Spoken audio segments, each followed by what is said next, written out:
Welcome to this episode of HBCU. On this episode, joining me are Jeremy Simpson, the President and CEO of System Technologies, and Randolph Chestang IV, Commander in the U.S. Navy. Gentlemen, welcome to HBCU. I'm happy to have you on the show today. Thank you.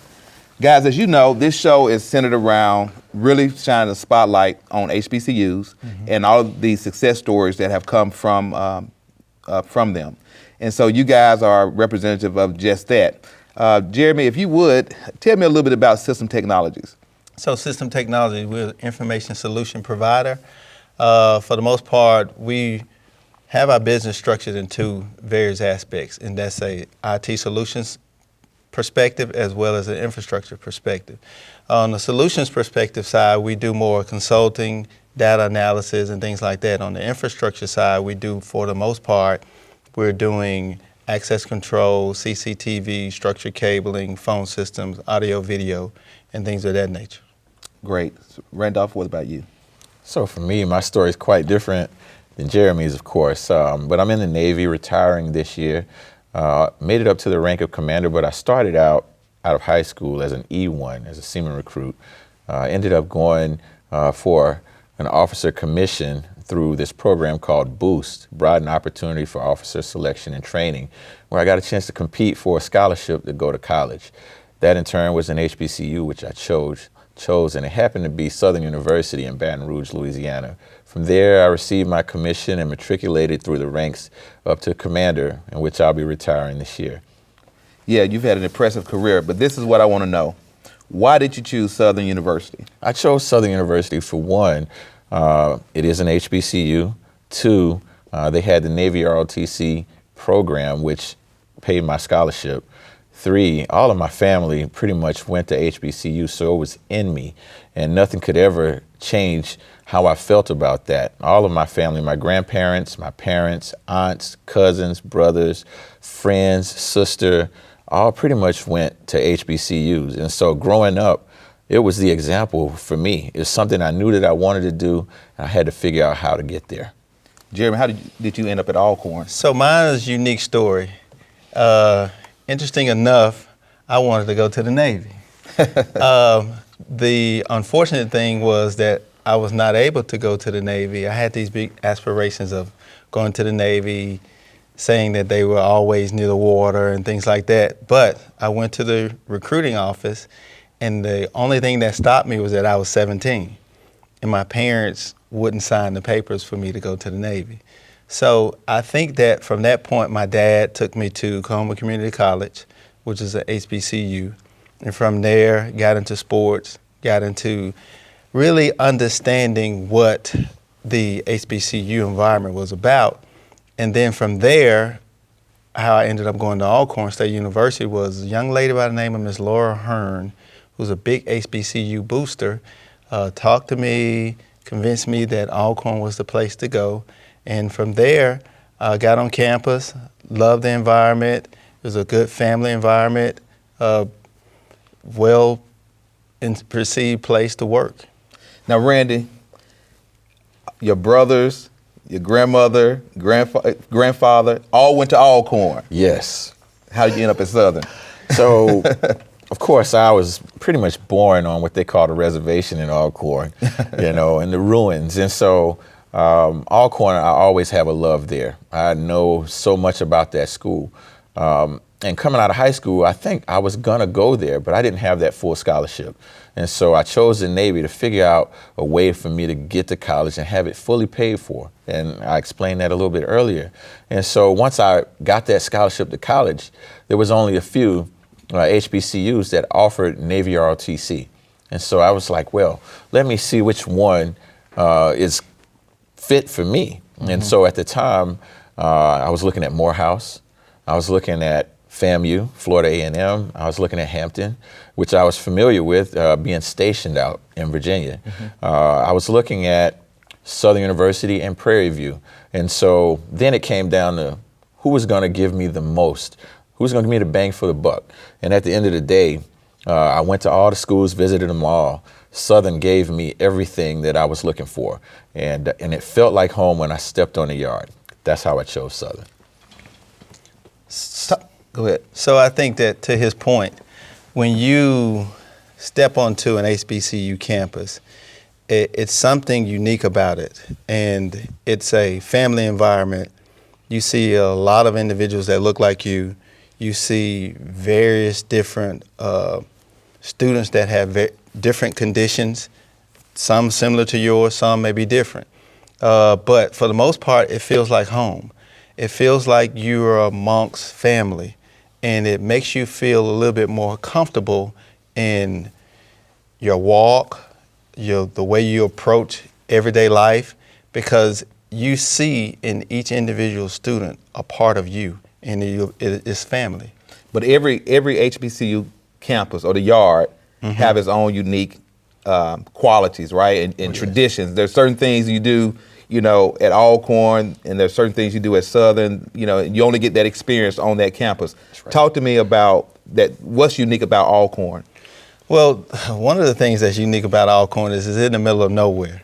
So for us, we were able to create more of a bond, because when he talked about the reservation, you're 8 miles from the highway, and that 8-mile stretch puts you 20 minutes from any civilization.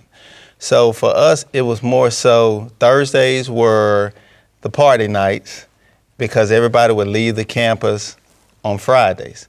But during that time, they always had different events, things that would keep the students motivated, because like I said, it wasn't like another university that's in the heart of a city. So for us, the unique thing was football games, was basketball games, on-campus activities and things like that. They kept us really inspired, and they talked a lot about school pride. They talked about a lot about Brave Nation and having pride in the institution, a lot. What about you? So for Southern, I think it's a lot of things. And so you look at where it's located. It's Baton Rouge, Louisiana, and it's Louisiana. And so that culture on its own is different than anything else you'll experience in America. I'm from Mississippi, and Louisiana is quite different than Mississippi. And so the way I look at Southern, it's like that gumbo. You step over the hump, we call it the hump, and you get on the yard, you get that gumbo feel. And what's different is the people. You have people from everywhere, but that culture with those people brings out something different. And that's how you make that gumbo. And then Right. you have Spring Fest. Spring Fest, you bring out the crawfish, the potatoes, the corn. You got all of that with the music, the Zydeco, all that. And it's fun, it's special. And the friends that I made then are my friends to this day. Right, lifelong friendships do come out of those situations. I agree. But you guys, a rival. This is a big rivalry I got at the table. So, yes. From an athletic perspective, football, who has the best football team? Southern University. So I wouldn't call it a rivalry, because, Alcorn State University, for the past 6 years have been SWAC champs. So, I wouldn't really consider that a rivalry when, you handedly give Southern the business. True enough. Southern, we lost our way a little bit with Alcorn for a few years, but we won last year. We expect to beat you again this year and the year after, like we did all the years before you got on your trend. So, you guys have a great atmosphere at Alcorn, but Southern, we're the standard. Well, it's as the old biblical saying goes, it's good to speak those things that are not as though they are so. But on top of that, continue to seek and ye shall find. Knock and the door shall be open at some point, but it won't be by a brave. But how do you think attending Southern prepared you for your professional career? Wow, so that's a great question. I think Southern prepared me thoroughly. I chose mechanical engineering as my undergrad major, not ever knowing any mechanical engineers in my atmosphere. But I chose it because I looked it up, I researched it, and found that it was a great career that I could probably, make some money to raise a family and take care of myself with, not knowing that I would stay in the Navy and all those things. So I chose it and got after it. And right away, it was okay. It wasn't too difficult, but as you got into the major, it was very difficult. And you knew right away you had to cut some things out. Like I was talking about, going over the hump, you were automatically a part of that gumbo field. So everything that came with it, from the people to the parties, you were a part of all of that. And now you're in your major, and it's hard. It's difficult. And the teachers weren't providing any slack. They wanted you to know that material because they wanted you to go out and represent and get a job and be great. And so I knew that I had to cut out some of that part to the gumbo so that I could get through the process. Yeah. And so I could carry on. And so I stopped partying. I had to focus. I spent nights, in the lab studying and trying to learn the material so that I could graduate. And it was very difficult, but those friendships I made, we all were doing the same thing. In mechanical engineering, we all were doing the same thing. And so at the end of the day, I think Southern prepared me for the next level by understanding how to build relationships and lean on people that were greater than you at some things. Yeah. And they learned something from you at the same time, and you can get through processes together. And that's what the Navy was all about. Yeah. What about you, Jeremy? I think for me, Alcorn State University, as it relates to preparing me, was that we didn't have everything that most universities had.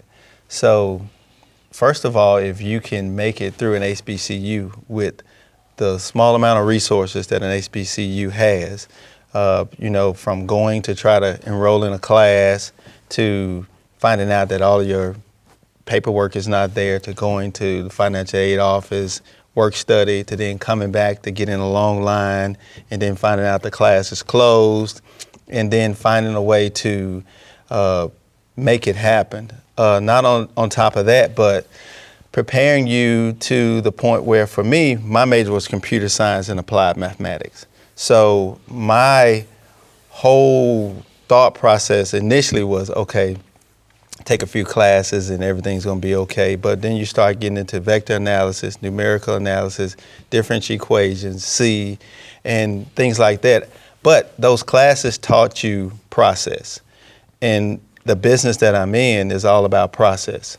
And that process is from beginning to end, the start of the project, the completion of the project. So we would have classes and we would have midterms, and it would be 3 math problems, but it's 6 pages, is all about the process. So I think it trained me to think from an analytical perspective and able to process things really quickly. And the business that I'm in allowed me to be a little bit more successful because I think about process and I think about completing those tasks in an orderly and timely manner. But now with your company, you're operating in multiple states. Right. Talk to me about your geographic footprint. So we are in D.C., which we have an office in D.C., an office in Memphis, but our scope ranges from California to Oregon to Illinois to Arkansas. We partner with a transportation company called First Student, and First Student has bus contracts all over the country. So what we do with them is we do a lot of installs for them on their buses, be it cameras, be it tablets, be it RFID readers, Zonar equipment, and things like that. So we're one of their partners with that. But on top of that, we do a lot of stuff with other clients as well. We're doing construction projects and things like that with P3 Group. Right. Now, Randy, being a commander in the Navy isn't something that you meet an African American every day, and they're a commander in the Navy. Talk to me about that journey, but also how rare it is for someone to make it to that level within the organization. Okay, so I started out as an E1. I was a seaman recruit from Mississippi. Didn't know anybody in the Navy. Didn't learn until long after that. My grandfather served in World War II in the Navy as a cook. So his journey, he could only be a cook. So when I joined the Navy, took the ASVAB, I could do anything, especially with good ASVAB scores. But I couldn't be a leader, and I always thought of myself as a leader. That's why I wanted to go to college, and figure out how I could be a leader like people I saw. Navy ROTC allowed me to do that. And then I got my commission upon graduation from college. I was an ensign, lowest level officer you could be. But at that time, you had to step through the process of qualifying. I'm a surface warfare officer, which means I'm one of those guys you see on the ships at sea, with big guns, missiles, and all of that stuff. And so you had to qualify. You had 18 months at the time to get your surface warfare officer pin and matriculate through that and become a professional, in that discipline. And so I stepped through that and qualified, but it was very difficult. I was the only black in my wardroom at the time. And I was the guy that had to be the example for all the guys that were enlisted on the ship. So I had to embrace that. But at the same time, I had to fulfill what I was there to do. And so Southern prepared me to do that. And the Navy allowed me to serve as a leader. And I took ownership of that. And so each step, it was no different. As I made the rank as lieutenant junior grade, same difference. I still was that guy, and you didn't see officers really at that time higher than you. There were some, but the numbers were so small that you rarely saw them. Some of my counterparts had the experience to serve with leaders that were examples to them as mentors, but I didn't, not in my path, not until later. And it was once I was a very young commander is when I first got that experience. So all that time, I never really had contact with a senior officer who was like me. And so I had to figure out how to progress through a system from ensign to commander and make it. And so I had to, create relationships and figure out how to be successful. And it was very, very, very difficult. We're only like 6% in the officer corps in the Navy. I think that's right. And so somebody could probably fact check that, but I know the number is very small and less than 10%. And so when you have a makeup of, say, 300,000 people in the Navy, and then only 6% of them are officers who happen to be black, it tells you a lot about what you will see when you're out there. Yeah. And so my goal was to get in position, do my best, and be the example. Now, I know there was an incident where you ran into your ROTC instructor at a football game. And and you talked about, he was happy to find out that you had excelled to the level that you did. Just talk about him for a minute and the influence he had on you at Southern University. So yes, that was Captain Morris. He was our Marine officer instructor. So at Southern, he was the guy responsible for instilling discipline, instant and willing obedience to orders, to us as we were midshipmen at the time. And so we would go out, we would run, we would do rifle running, we would do pull-ups, push-ups, and all the calisthenics that you could think of. He was responsible for that, and he was very hard, but he had to be, because what he was trying to make us see at Southern is that it wasn't going to be easy. And so he wasn't going to let it be easy for us while we were at school. And so, it prepared us, graduating from Southern, getting his work ethic instilled in us at college helped us. And once we got out there, it wasn't easy. It was a different charge, but it wasn't easy. And you think back on it, and I ran into him at a Hampton-Howard game last year. And I hadn't seen him since college, but I knew who he was, and I called him out, and he stopped in his tracks. And it was great to see. He was happy to see me, and we just laughed and smiled about the old things that he used to do to get our minds right. It was great. Right. Now, Jeremy, I know that at Alcorn, those Gamma Pi Noops run the yard, but you are a member of Omega Psi Phi fraternity, right? You forgot to incorporate it. So talk to me about your membership in Omega Psi Phi and how it has impacted your professional career. Well, I think for me, it's all about relationship, brotherhood, and things of that nature. Not only with Omega Psi Phi, but Cal Phi Alpha Psi and the other fraternities and sororities as well. But from that, you begin to understand what brotherhood is about, community service, and putting those things in place to be a leader in the community, to be an example. For me, as I was listening to him talk, instilling in these young kids' mind that, for me, it was always about exposure. And being from a small town, you didn't get a lot of exposure. But those summers of going to New York, Houston, Florida, and things like that put a different perspective on life for me. Yeah. To the point to where what I saw is what I believed, and what I believed is what I wanted to become. So with that, those are some of the things that being an Omega for me has afforded me the opportunity to give back, to bring to the minds of the youth that they can be whatever they want to be, and to show them that, hey, you see a person that looks like me, that looks like him, that came from the same environment and the same situation, that have beat all the odds and can succeed. Right, because people, and I think that's the main focus of this show, people cannot believe in things that they can't see, right? And so this show is designed to push forward the real story of what HBCUs are doing to contribute to the global economy here in the United States as well as abroad. Randy, before we wrap the show up, you told me a story about your ROTC instructor, and one of the things he used to do. Just give us one of those quick stories. Wow, well, Captain Morris, one time, this guy, he, everybody wanted to be themselves, but in the Navy, you're not really allowed to be yourself. You are part of a system, you're part of a process, you're part of a program, you're part of a unit. And he was there to help us understand that. This guy put on what he called a friendship bracelet. And so he wore it to ROTC one day, and everybody else's uniform, we all in the same outfit. He came in with the friendship bracelet on, and Captain Morris saw it right away.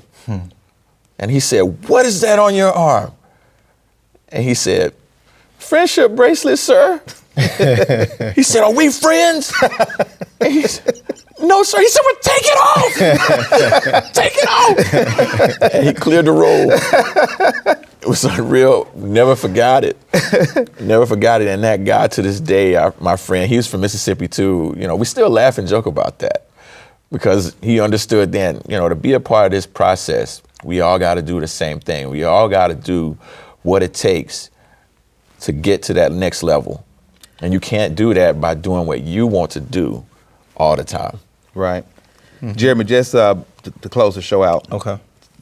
If you had to talk to a young person, give us a few reasons why they should consider attending an HBCU.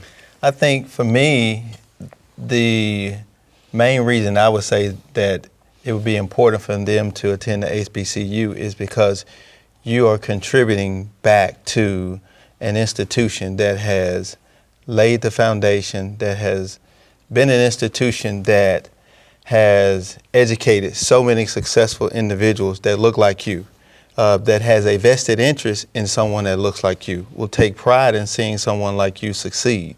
So for me, an HBCU is a no-brainer from that perspective, but you build so many friendships, you establish so many relationships throughout your 4-year or your tenure there at the university that can never, ever be replaced. I have friends that I've been 20 years ago on the campus, and to this day, we will see each other, we will talk for hours and hours as if we were just talked the other day. So there's so much that you can gain from an educational perspective and from a personal perspective. Great. And for the record, he said 4-year or 10-year, not 10-year. Even though we do have some that stay 10 years. Yeah, you do. Yes. You do. Yes. But before we close the show out, I want to just acknowledge both of you guys and the contribution that you all have made to society, how your success have uplifted HBCUs and contributed to the positive narrative and message that need to be put out there concerning all the great things that are coming out of the HBCU experience. And so for that, I want to present each of you with a HBCU Here you go, sir. Lifetime Achievement Award. And this is for your outstanding commitment and contribution to historically black colleges and universities. Thank you. Thank you. Thank you very much. Thank you all for being on the show. I really appreciate it. Thank you. All right. And to my viewers, thank you for watching. And remember, without you, there's no me.